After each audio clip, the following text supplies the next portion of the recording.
two psychiatrists rapping about our lives and work. This podcast is not intended to be medical advice. Any stories we use have been altered to protect identities and sensitive information. This is intended for entertainment purposes only. You know it! Ow! Welcome to The Good Shrinks. So, it's 10 episodes? We've made it to 10 episodes? 10 episodes. They said it wouldn't last. We had to prove them wrong. Because I learned in the past. Oh, that's funny. Yeah. T, they said we wouldn't last, and here we are. I'm proud of our 10 episodes. What do you think? Yes, we did it. We did it. It's an accomplishment. I mean, 10 is a pretty high number to count to. Mm-hmm. Don't you think? If you're like a small child. I mean, visualizing 10 things at one time, that's kind of hard. Mm-hmm. So 10, we got 10 episodes in the books. We do. They said we wouldn't make it, and we proved them wrong. That's right. But yes, it's been a learning process, and honestly, I'm proud of our 10 episodes. I love it. Yeah. It's a work in progress for us and figuring out even kind of how we want to navigate this, and I think it's gotten better as we've gone. What do you think? I think we're doing it. Mm-hmm. We're putting some stuff out there and getting good feedback. I think it's good. Yeah. Hopefully it's going to help some people. Yeah. And speaking of 10 and counting to 10, I think today we'll speak about, a very easy topic, something that, is very light, children and electronics. Yes, it's so easy. I mean, this is such a big reason why people come to our emergency room, if you can believe that. Yeah, absolutely. It's greatly impacted society, how kids interact with the world, how they navigate. We never, back in my day, we had 4 channels to watch on the television. You had a phone that would ring and you could block the call. There were just very primitive things that we could do. We had to go outside and play. Imagine that. Go outside and play for the afternoon and, don't come back until it's dark is basically the instructions we got. So there were no distractions like that. We could ride our bicycles, and not that children can't do that now, but the electronics are such a strong force in children's lives these days. You're right. I mean, it leads to so many emergency department visits. It leads to acute crisis in kids. Parents often don't know what to do. Because they take the electronics away. Mm-hmm. And I think that's something today we'll just try and navigate, how electronics have affected children and how it's affected parents and parenting. Kind of a general, I think, idea of this episode is we'll talk a little bit about screen time, how much screen time kids are involved in.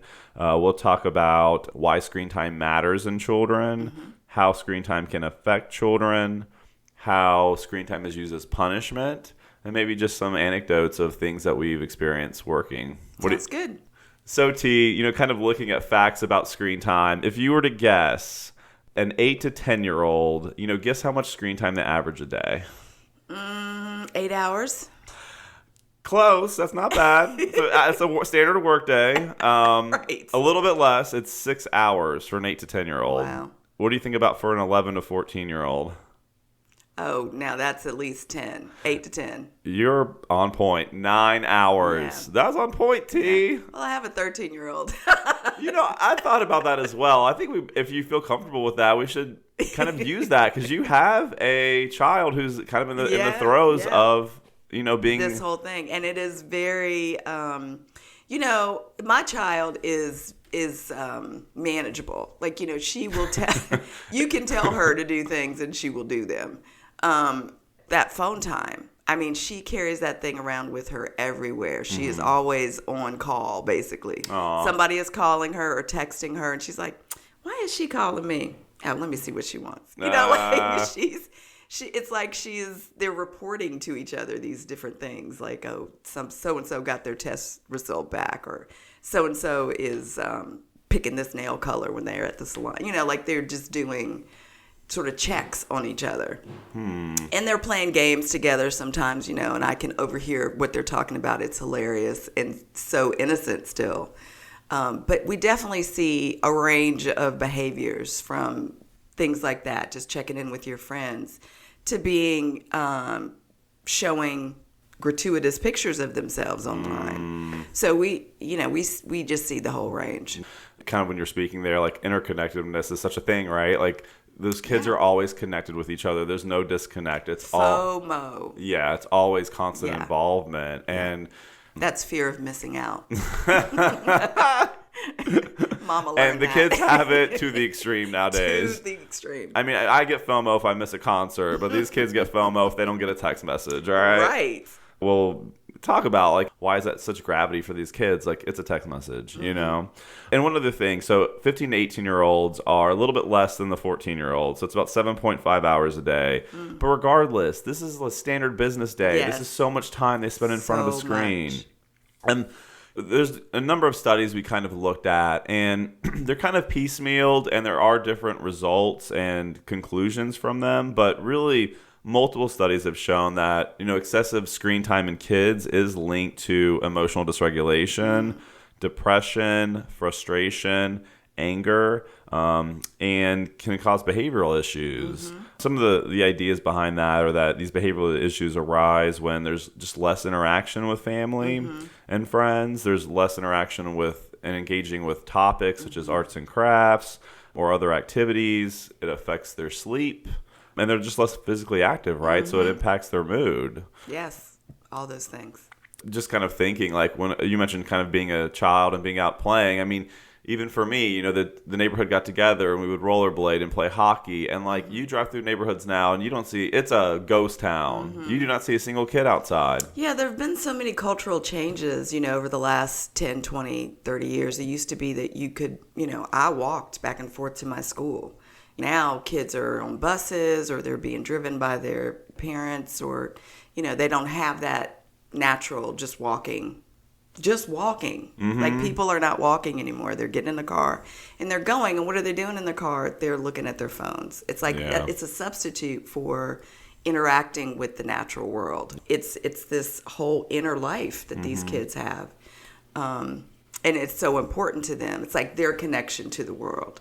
So it's like anything learned, if that's what you've learned. And, our kids, one of the things I noticed, too, with my child is as she's gone through the grades, used to be paper, looking at books and writing, notes out on paper. So pencils and pens and crayons and all those things. Now everything is electronic. They have to do their work online. So they have adapted to using that. That's like their second, that is their pencil and paper. So naturally that extends to social networks. It's easier to communicate that quickly rather than waiting for your friend to get out of class and walking with them to the cafeteria. You can just send them a quick text. So it just sort of gradually builds. It's convenient. It's easy. But it's just now it's like part of them. It's like a third limb. Yeah. So yeah, it's just the cultural shifts have changed to make it more dependent on electronic devices to get things done. I guess the question is that better? Because it's just shown that increased screen time, there's some connection to depression and anxiety. There were studies that we looked at that, if kids use more than 1 hour a day, they're more likely to report depression and anxiety. Wow. So it's like, is this interconnectedness? Is this need to get instant gratification? There's a lot of documentaries and things about dopamine hits, right? Like the phone is almost programmed in a way of gambling, like TikTok and scrolling. I mean, are these things overwhelming our children, I think it's just important to talk about, because I think if it's just accepted or this is just what you have to do, then it'll just be sort of this wave maybe of different emotional distress that we'll look back and say, oh, well, I wish we had kind of talked about the risks. Like how we do risks and benefits of medicine, risks and benefits of electronic intertwining with your life. There are risks, but there are certainly great benefits too. So then you have to decide for yourself which is which, how much you're willing to do. And I think having moderate limitations on those things, so you can have some time with electronics, but also some interaction with the natural world and the people that are actually in front of you.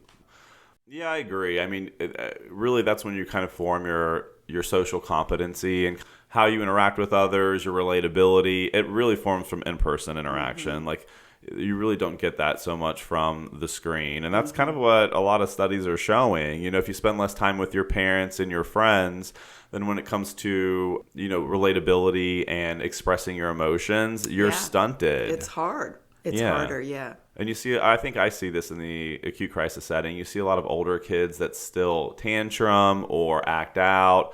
They have more trouble expressing their emotion because they never really had that modeling from social media than they would from, let's say, a parent. Like, why am I mad? I'm mad because of this reason. Instead, they have trouble expressing that. And really, the parents are using screen time as a method of keeping them at bay, and so then those skills never develop, or they're delayed. And it's a shame because parents are probably thinking they're not thinking that this is necessarily a bad thing. They're with their friends, they're doing things, they're quiet, they're not underfoot.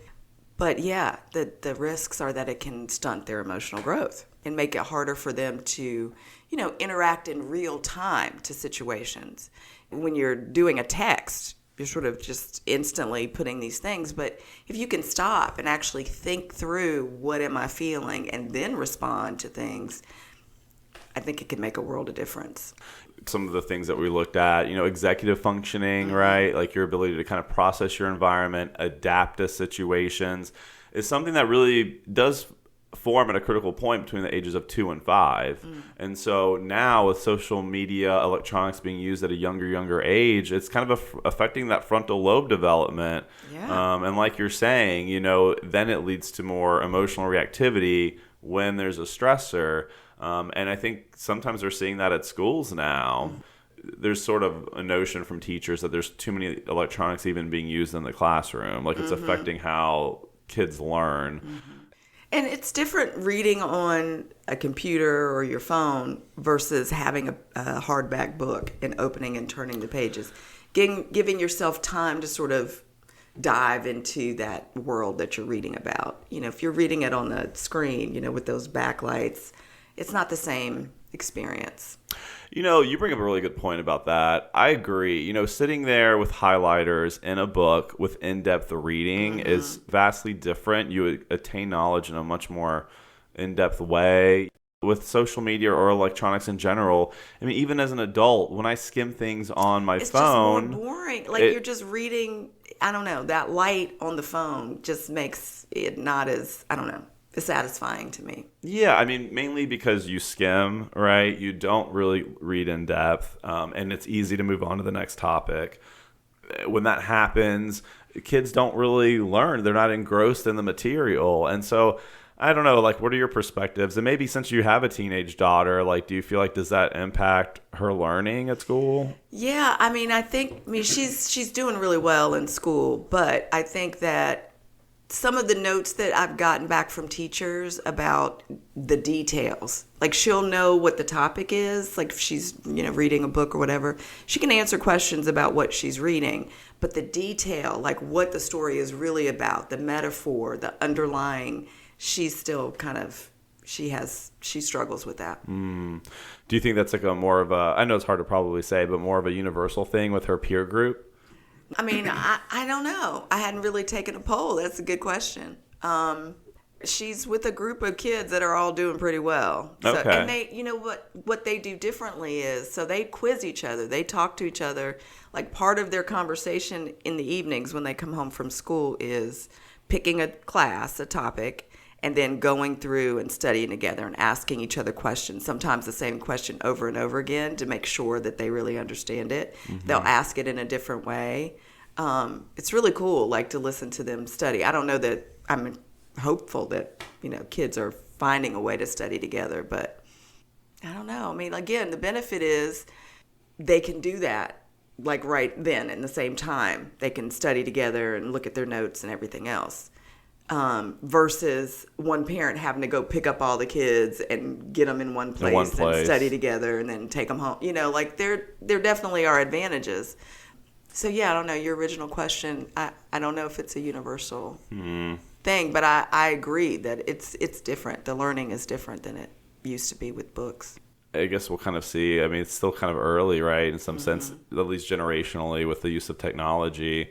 This is more just my experiences, maybe anecdotally, and maybe they're a little bit biased. I do think that, even younger like med students and things, like they're used to be able to obtain the information so quickly. I do feel like there's less curiosity that they have in obtaining the knowledge. Like they almost just expect the knowledge to be there. Yeah. Which, I mean, maybe I'm perceiving my training being different, but it was more like you have to go on up to date. You have to find this information. You have to figure out what's going on. It's almost they just like expect that to happen, which is like kind of bizarre to me. Yeah. But again, and I came through like right at the end of my rotations.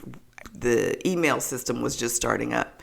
So everything was books and microfiche even, like back in the library, you had to like dig, you were investigators. But yeah, it's so different. Things have evolved so much. Again, benefits, right? So much information condensed in such a small place. But I think, we're losing some things along the way too. Yeah.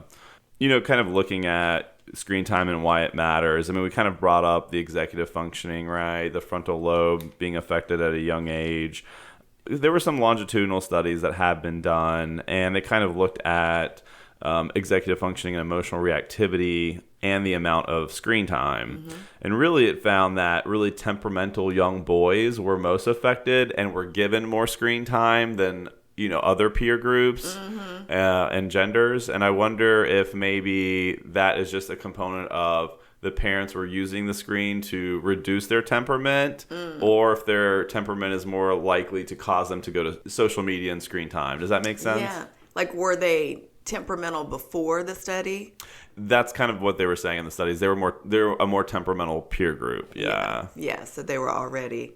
And then did the study show that they had more problems later? Is that what they were studying? Yes. So they were using electronic devices more for calming. Like the parents would use it more for calming. But then they had more problems. More problems and emotional reactivity later on. And so it's just that's kind of interesting, because obviously temperament is a factor in all kids. Everyone is a little bit different, right? It's called like technoference, is like a term I found. So it's kind of what parents use if they don't want to be embarrassed in public, or if their kid is acting out. They pull out that device. The tablet is out, the cell phone is out, and in that moment, it allows them to calm down. But it's more so, they found, soothing for the parent and not the child. Because, the parent won't be embarrassed in public. They're perceived as being a good parent because their child is quiet. But really, you're not, again, going back to the why are you mad? Are you mad? Labeling those feelings and letting the kid process it and allowing them to be angry, And so anger is a normal human emotion. It's how we process it that can get us in trouble. It's a little bit off topic, but I had a recent case of a young adult who came in he said he's been angry since childhood. It's affected his life. And he was kind of asking about anger and why it forms, right? And I mean, do you think like anger in some sense is like an internal... It's a feeling that something is wrong, and you have this righteous indignation about it. It could be anything, like your haircut, is wrong. But you're angry about it because you know what's supposed to be right, and it's not. Yeah. So I think that's a human emotion. Yeah, we all have, Creatures, anger. And some people suppress it, right? Right.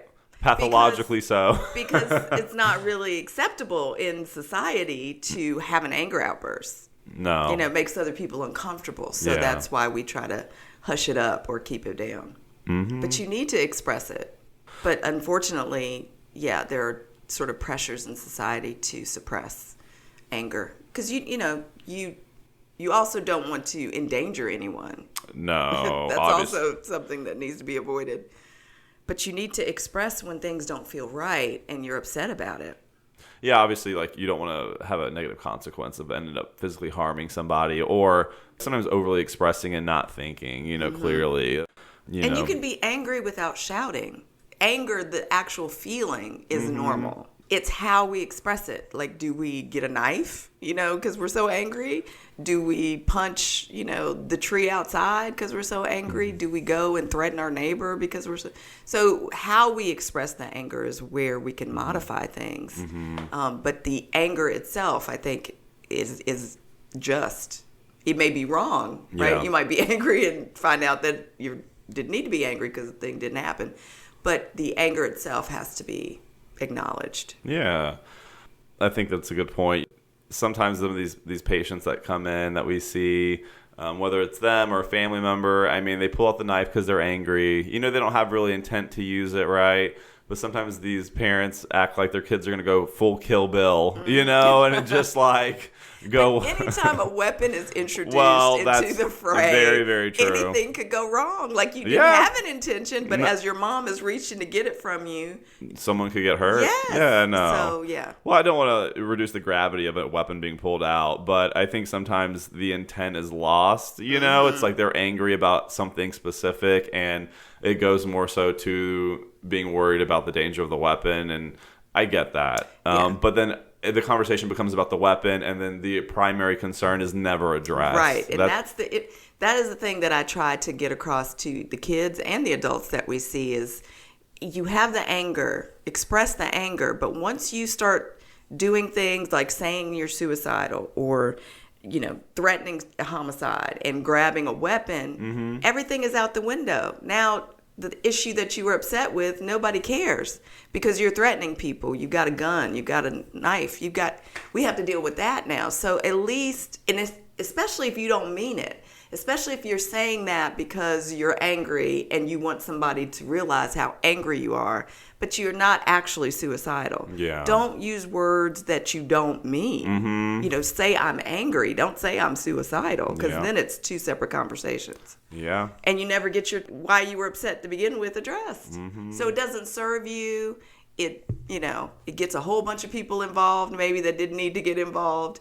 Just say what it is that you feel. Just share what it is that's going on so that people can address that problem. Yeah, like kind of the underlying concern. I had a lady recently. I went in and out of that room 3 or 4 times because she was so angry about her mother. And she was saying those things like, I'm not going to make it home. I'm going to hurt myself before I get home. And I couldn't tell if there was intent, right? In and out of that room 3, 4 times. I finally looked at her. I was like, look, you are not contracting for safety. I'm going to have to make you stay. And she gets back there and she's like, I need my patient rights. I need to go to jail. This place is making my mental health worse. And it's like, I understand, but I literally gave you like an hour to self-soothe and to safety plan with me. And now this is where we're at. So going back Continue to reflect. Yes. And so you need more time to emotionally we'll regulate. Check in with you tomorrow. Yeah. And maybe that goes back a little. She was younger, so maybe that goes back to emotional reactivity. I mean, all youth is more emotionally reactive, right? Our frontal lobe continues to develop well into our mid to late 20s. So we continue to grow and mature, but it is kind of interesting, those situations. There are theories, too, about how electronics have impacted children and their development. One is like a socio-cultural theory, and it says that really children's body image are formed from 3 perspectives: media, peers, and family. And that many meta-analyses have been done, and there's so much superficiality to social media and images because it gets likes, hits, all of that attention. That the higher social media use of a teenager, the lower their body satisfaction is and their perception of their own body. So, I don't know, what do you think about that, T? I can see that. Well, just, media, period, just paints this perfect picture of what a human is supposed to be like. And you can't escape it. It's everywhere. And so you're constantly comparing yourself to this, whatever that is. And, yeah, for little kids, they don't know anything different, this is how I'm supposed to be. And so we see people with eating disorders. I actually saw a lot of eating disorders in the past week. I hadn't seen quite a flurry of them as I did. And yeah, these kids are struggling with their image of their bodies.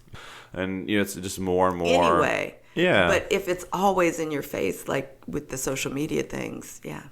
And it's kind of interesting because I agree. I mean, even as obviously as an adult, same thing. Like if I post a picture of myself, it is a comparison of everything that you see online. Yeah. And there is a difference. They call it like a muscular ideal and a thin ideal. And they say that both genders are affected equally in adolescence and probably even adulthood. But they were saying to some degree, males have a little bit of a buffer because the muscular ideal is a little bit more attainable.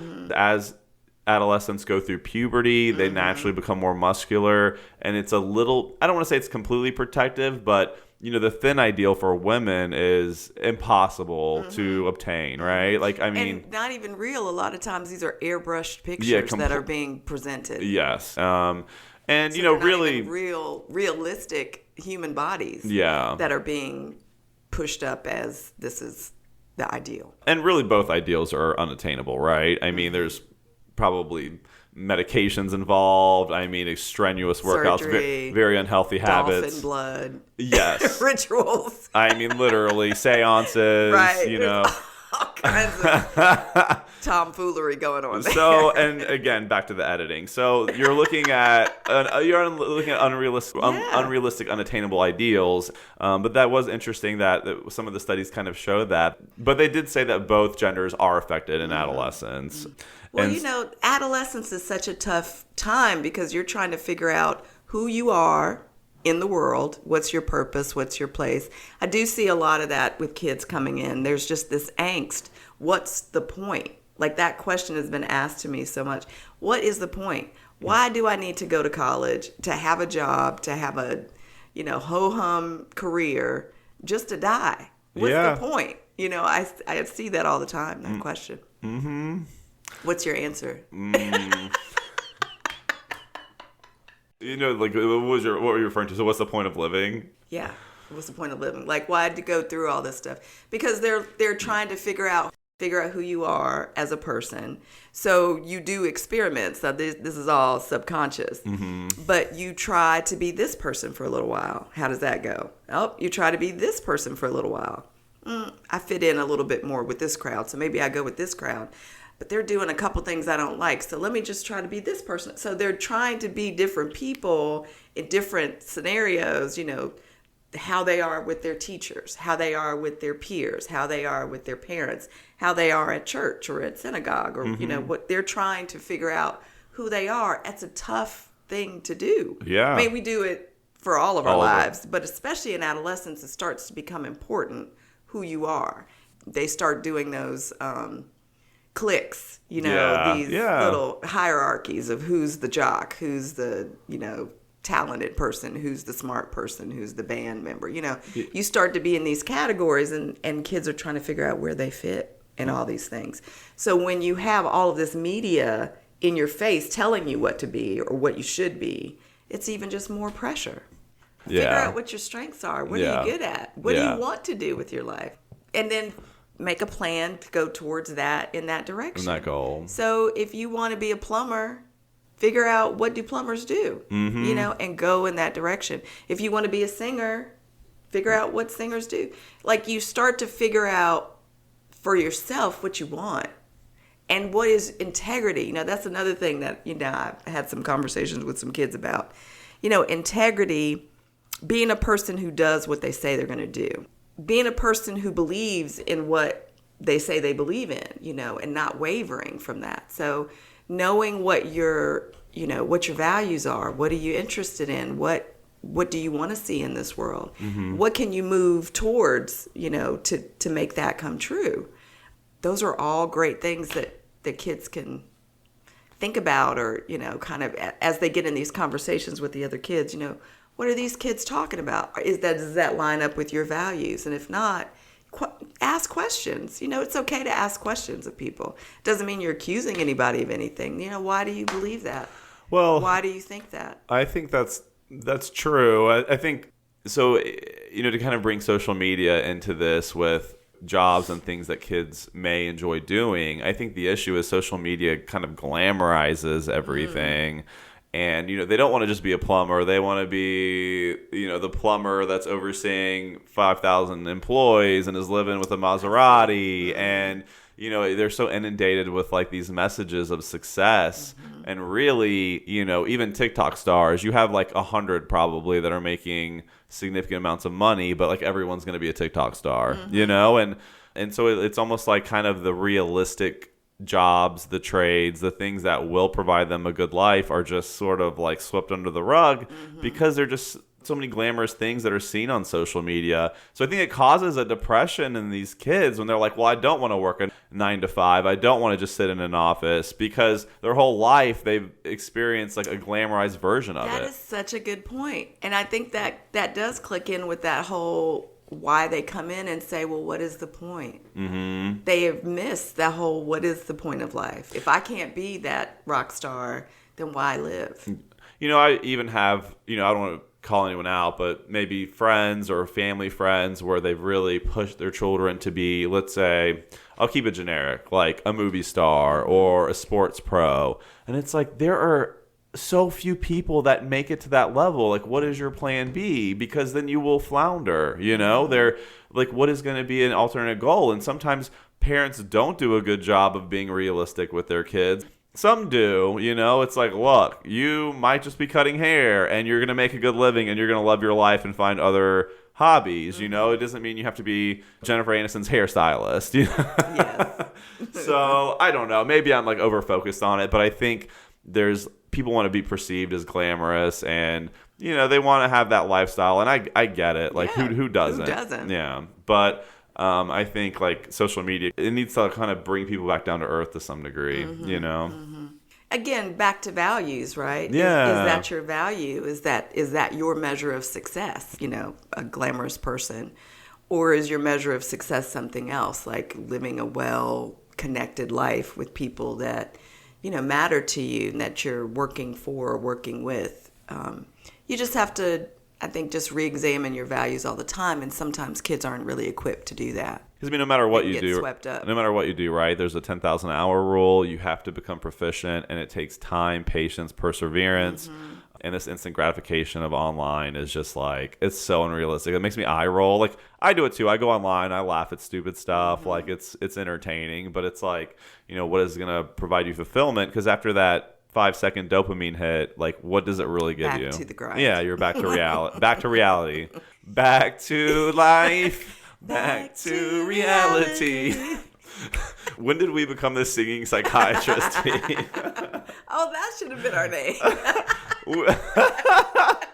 No, we're not going back. We're not remixing it. We have a whole story about our name change that one day we'll bring up. But kind of going back to social media and kids. So kids that misbehave, right? That's kind of what we see a lot of in our acute crisis setting. Mm-hmm. And a lot of times parents take away. Misbehave. Oh, that's so cute. Misbehave. They just a little misbehave. They did a little something, Right. Oh, it's fine. He only pulled one knife out. It's not a big deal. Like, so quaint. He only pushed his sister down the stairs. These kids are gangster. Yes. I mean, I feel like in the city the city we live in that's more mid-sized, like I'm seeing a lot more youth, like 11 to 13, that are gravitating towards gangs and things. It feels that perception to me, and I'm like, what is going on, Yeah. But back to kind of my question. So, with misbehaving, a way that parents sort of parent is limit setting with electronics. Mm-hmm. Like, I know it's a little bit open-ended, but do you feel, is that effective?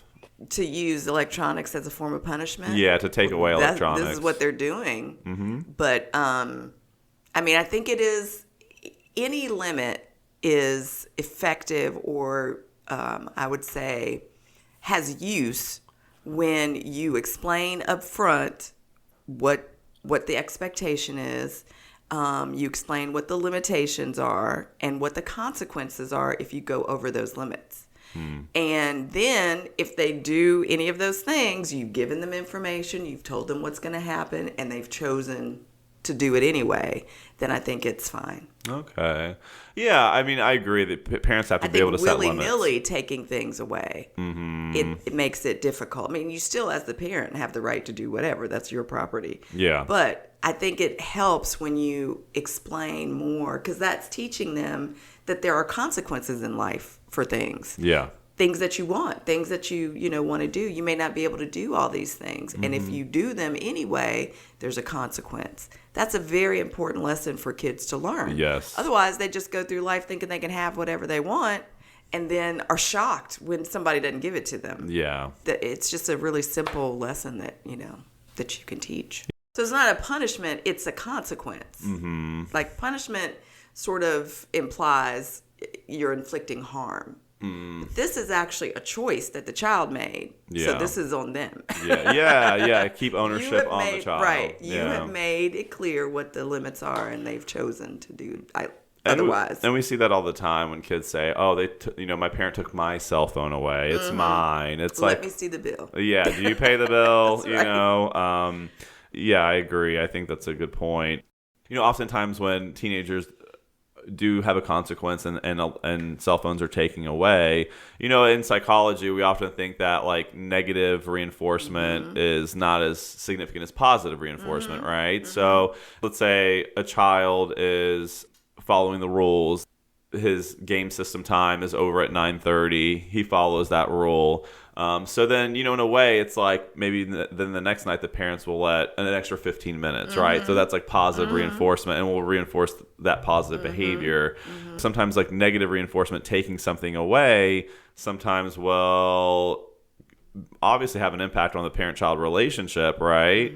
It's just interesting. Negative reinforcement is where we tend to go to, because is it as effective?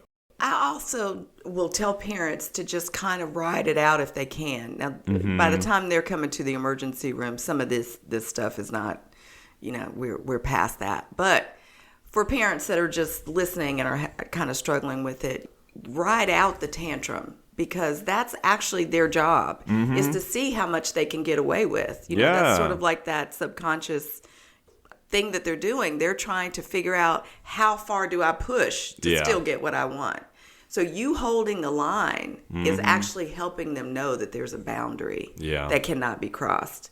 That helps them in the long run. So it's difficult to go through to hear your child railing against you, but ride it out, because you're teaching them a very valuable lesson, and they may not be able to say thank you in the moment, but it's going to help them in the long run. That's your job as a parent, right? Is that's to a just great point. Help them know what the boundaries are in life, that there are boundaries. It's, you can help them avoid some landmines along the way if you can ride it out. I think that's actually a really great point.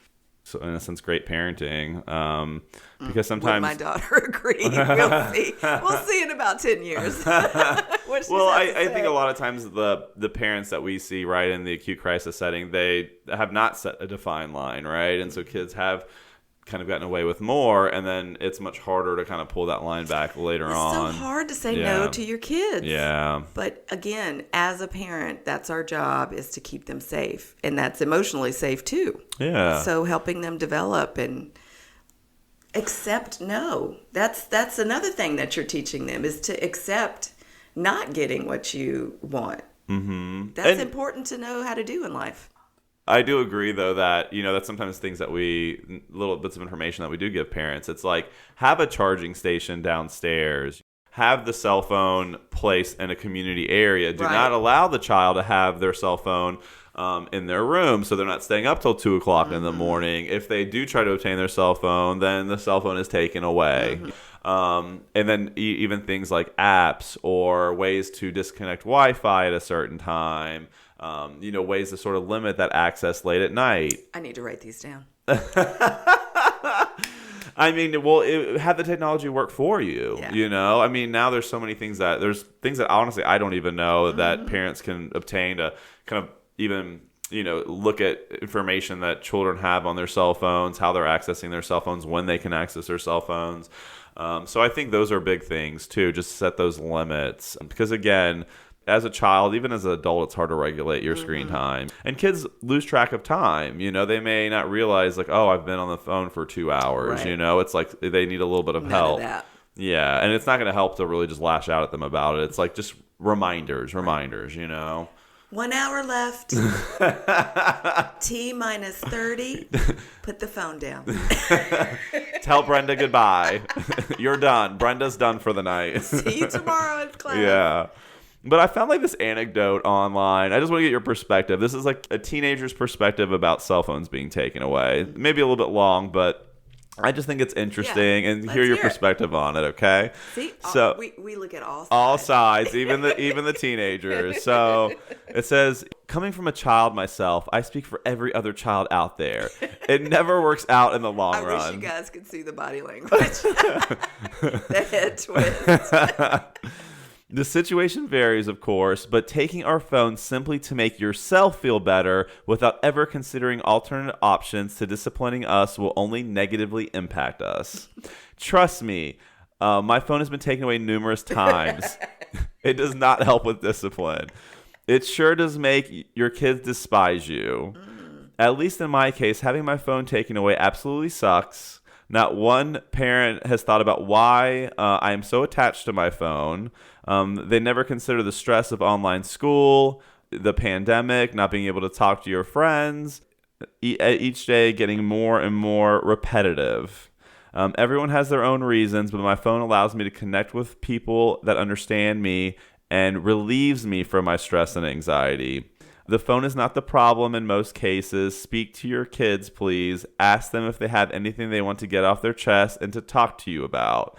You never know what's really going on with them. Taking their phone won't work in the long run. It only builds frustration in your kids. Be considerate and patient. What boundary did you cross there, buddy? Yeah, exactly. You said it was taken multiple times. Right. So what did you do that you... Where's the ownership, right? I hear no accountability. No, there's no none. responsibility. None. Yes, it is a partnership, right? They're trusting you with this cell phone.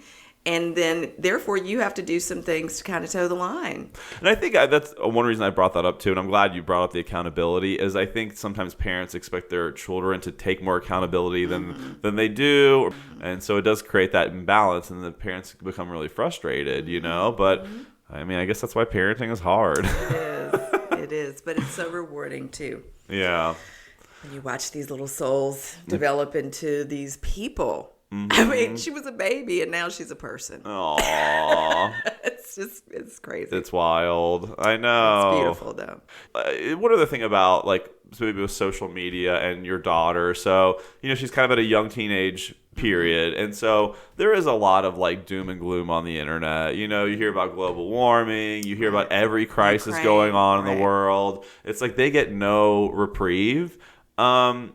I know this may be hard to answer, but like, how do you think that affects her and her peer group? Well, again, she does not have access to a lot of the things I think that a lot of kids. She does not have access to TikTok. She does not have access to. I think she has Snapchat. Stickler. I'm just kidding. I mean, I just feel like at her age, yes, a lot of her friends do have access to those things. I feel like, you know, I know where she. I mean, I feel like I know where she is emotionally. I don't want her, even if her intents are completely innocent, any email or TikTok or whatever could just float across her screen that blows up her innocence. And I don't really want that for her yet. Yeah. We talk about everything, you know, we talk about things. So she's not unaware, but I just don't want her to have that avalanche of extra information yet. She's a child. Let her be a child for now. But so I don't have that same struggle with what she's watching. You know, we do listen to the news some in the house and in the car. So she's aware of things going on. But I'm sure she probably is more aware than I can even imagine. There are other things that I don't know that are out there. I mean, that's nice to hear, actually, that she's listening to those boundaries. She's, you know, following the rules, and that, you know, she's using like social media appropriately and allow her, because there is like a naive nature to kids, and that's the way it should be, right? They should.